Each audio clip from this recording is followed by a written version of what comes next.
നമസ്കാരം. മുഖ്യമന്ത്രി രേവന്ത് റെഡ്ഡിയെ പൂട്ടാൻ കേന്ദ്ര ആഭ്യന്തരമന്ത്രി തന്നെ നേരിട്ടിറങ്ങിയിരിക്കുകയാണ് തെലങ്കാനയിൽ. ഇതിനെതിരെ ഡൽഹി പോലീസിനെ ഉപയോഗിച്ച് തനിക്കെതിരായി തയ്യാറാക്കിയ സമൻസ് അതിക്രൂരമാണെന്ന് തെലങ്കാന മുഖ്യമന്ത്രി രേവന്ത് റെഡ്ഡിയും തിരിച്ചടിച്ചിരിക്കുകയാണ്. സംസ്ഥാനത്ത് തന്റെ പ്രചാരണം നിർത്താനുള്ള തന്ത്രമാണിതെന്നും റെഡ്ഡി പറഞ്ഞു. അമിത്ഷായുടെ വീഡിയോ അപ്ലോഡ് ചെയ്തതുമായി ബന്ധമുണ്ടെന്ന ആരോപണം അടിസ്ഥാനരഹിതമാണെന്ന് റെഡ്ഡിയുടെ അഭിഭാഷകൻ പറഞ്ഞു. കേന്ദ്ര ആഭ്യന്തരമന്ത്രി അമിത്ഷായുടെ വീഡിയോ കേസിൽ കോൺഗ്രസ് നേതാവിനെ ഡൽഹി പോലീസ് വിളിപ്പിച്ചതിന് പിന്നാലെ മോദി ഭരണകൂടം തന്നെ ഭീഷണിപ്പെടുത്തുന്നതിനെതിരെ തെലങ്കാന മുഖ്യമന്ത്രി രേവന്ത് റെഡ്ഡി നിലപാടെടുത്തു. സമൻസ് ക്രൂരം എന്ന് വിശേഷിപ്പിച്ച അദ്ദേഹം ജനങ്ങൾക്കിടയിൽ ഭയം ജനിപ്പിച്ചുകൊണ്ട് എത്ര കാലം തന്റെ ഭരണം തുടരുമെന്ന് മോദിയോട് ചോദിച്ചു. വിവാദമായ ഒരു നീക്കത്തിൽ വീഡിയോ സോഷ്യൽ മീഡിയയിൽ പോസ്റ്റ് ചെയ്തുവെന്ന് ആരോപിച്ച് രേവന്ത് റെഡ്ഡിയെയും ആന്ധ്രാപ്രദേശ് കോൺഗ്രസ് കമ്മിറ്റിയിലെ 4 അംഗങ്ങളെയും ഡൽഹി പോലീസ് വിളിച്ചു വരുത്തിയതാണ് ദേശീയ തലത്തിൽ ചർച്ചയായത്. രേവന്തിനെതിരെ ഡൽഹി പോലീസ് ഫയൽ ചെയ്ത പരാതിയിലെ എല്ലാ ആരോപണങ്ങളും റെഡ്ഡിയുടെ അഭിഭാഷകൻ നിഷേധിച്ചു. ഡൽഹി പോലീസുമായി ബന്ധപ്പെട്ട അഭിഭാഷകൻ കേസിനാസ്പദമായി എക്സ് ഹാൻഡിൽ വീഡിയോ ട്വീറ്റ് ചെയ്തു, റീട്വീറ്റ് ചെയ്തു എന്ന കുറ്റം മുൻകൂട്ടി നിശ്ചയിച്ചതും തെറ്റുമാണ് എന്ന് അറിയിച്ചു.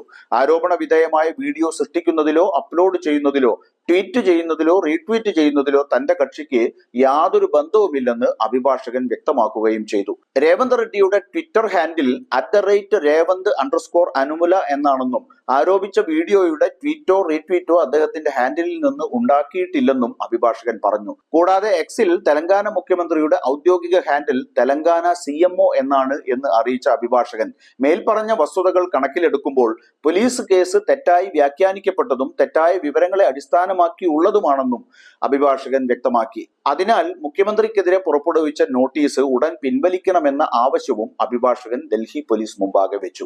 തെലങ്കാനയിലെ തന്റെ എല്ലാ മീറ്റിംഗുകളും കൂടിക്കാഴ്ചകളും നിർത്തി ഡൽഹി കോടതികളിൽ ഹാജരാകാനാണ് തന്നോട് ഡൽഹി പോലീസ് ആവശ്യപ്പെടുന്നതെന്ന് പറഞ്ഞ രേവന്ത് റെഡ്ഡി അധികാര ദുർവിനിയോഗമാണ് ഇക്കാര്യത്തിൽ കേന്ദ്ര ഗവൺമെന്റ് നടത്തുന്നതെന്ന് ആരോപിച്ചു. ഏപ്രിൽ 25-ന് തെലങ്കാനയിലെ സിദ്ദിപ്പേട്ടിൽ നടന്ന റാലിയിൽ അമിത്ഷാ കോൺഗ്രസ് പാർട്ടിക്കെതിരെ അഴിമതി ആരോപിച്ചത് കൂടാതെ സംസ്ഥാനത്തിന്റെ സംവരണ നയത്തെക്കുറിച്ചും ചോദ്യങ്ങൾ ഉന്നയിച്ചതാണ് പ്രശ്നങ്ങൾക്ക് തുടക്കം. ഇതിനിടെ സംവരണത്തിനെതിരാണ് എന്ന് തോന്നിക്കുന്ന തരത്തിൽ അമിത്ഷാ പ്രസംഗിക്കുന്ന ഒരു വീഡിയോ സോഷ്യൽ മീഡിയയിൽ ഇടം നേടുകയും ചില ഹാൻഡിലുകൾ അത് പുറത്തുവിടുകയും ചെയ്തതാണ് BJPയെ ചൊടിപ്പിച്ചത്. വീണ്ടും BJP സർക്കാർ രൂപീകരിച്ചാൽ SC/ST സംവരണം റദ്ദാക്കും എന്ന മട്ടിൽ അമിത്ഷാ പ്രസംഗിക്കുന്ന വീഡിയോയാണ് വൈറലായത്. BJP റാലിയിൽ മുസ്ലിങ്ങൾക്ക് നൽകിയ സംവരണം അവസാനിപ്പിക്കുന്നതിനെ കുറിച്ച് ഷാ സംസാരിച്ചതും ഇതോടൊപ്പം വലിയ ചർച്ചയായി. ബുധനാഴ്ച ഡൽഹി പോലീസിന് മുമ്പാകെ ഹാജരായ റെഡ്ഡിയുടെ അഭിഭാഷകൻ ഷായുടെ പ്രസംഗത്തിന്റെ വീഡിയോ സൃഷ്ടിച്ചതിലോ പോസ്റ്റ് ചെയ്തതിലോ റെഡ്ഡിക്ക് യാതൊരു ബന്ധവുമില്ലെന്ന് പറഞ്ഞു. ഡീപ് ഫേക്ക് വീഡിയോയുടെ സൃഷ്ടാവിനെ തിരിച്ചറിയാൻ അധികം താമസമില്ലെന്നും എന്നാൽ സംശയിക്കുന്നയാളെ സമീപിക്കുന്നതിന് മുമ്പ് അത് അപ്ലോഡ് ചെയ്തതോ ഫോർവേഡ് ചെയ്തതോ ആരാണെന്ന് പരിശോധിക്കേണ്ടതുണ്ടെന്നും ഡൽഹി പോലീസ് വൃത്തങ്ങൾ പറഞ്ഞു. മെയ് 13-നാണ് 4ാം ഘട്ടത്തിൽ തെലങ്കാനയിൽ വോട്ടെടുപ്പ്. തെക്കേ ഇന്ത്യയിൽ നിന്നും കൂടുതൽ സീറ്റുകൾ പ്രതീക്ഷിക്കുന്ന BJPക്ക് അതിന് തടസ്സം നിൽക്കുന്നവരിൽ പ്രമുഖൻ എന്ന നിലയിൽ രേവന്തിനെ പൂട്ടിയേ മതിയാകൂ. തെലങ്കാനയിലും ആന്ധ്രയിലും രേവന്ത് നടത്തുന്ന ചടുലമായ ഇടപെടലുകളിൽ അസ്വസ്ഥരാണ് BJP. അതുകൊണ്ട് തന്നെ ഒരു ഫേക്ക് വീഡിയോയുടെ പേര് പറഞ്ഞ് പ്രചാരണ രംഗത്തു നിന്ന് രേവന്തിനെ അകറ്റി നിർത്താനായാൽ അത് തങ്ങൾക്ക് നേട്ടമാകുമെന്നാണ് BJPയുടെ കണക്കുകൂട്ടൽ.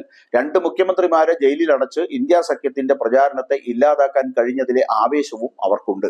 മൂന്നാമതൊരു മുഖ്യമന്ത്രിയെ കൂടി അകത്തിടാനായാൽ ദക്ഷിണേന്ത്യയിൽ വൻ കുതിപ്പ് നടത്താം എന്ന BJPയുടെ തന്ത്രം എന്തായാലും ജനാധിപത്യ സംവിധാനത്തിനും സ്വതന്ത്രവും നീതിയുക്തവുമായ തെരഞ്ഞെടുപ്പിനും ഭൂഷണമല്ല എന്ന് പറയാതെ വയ്യ.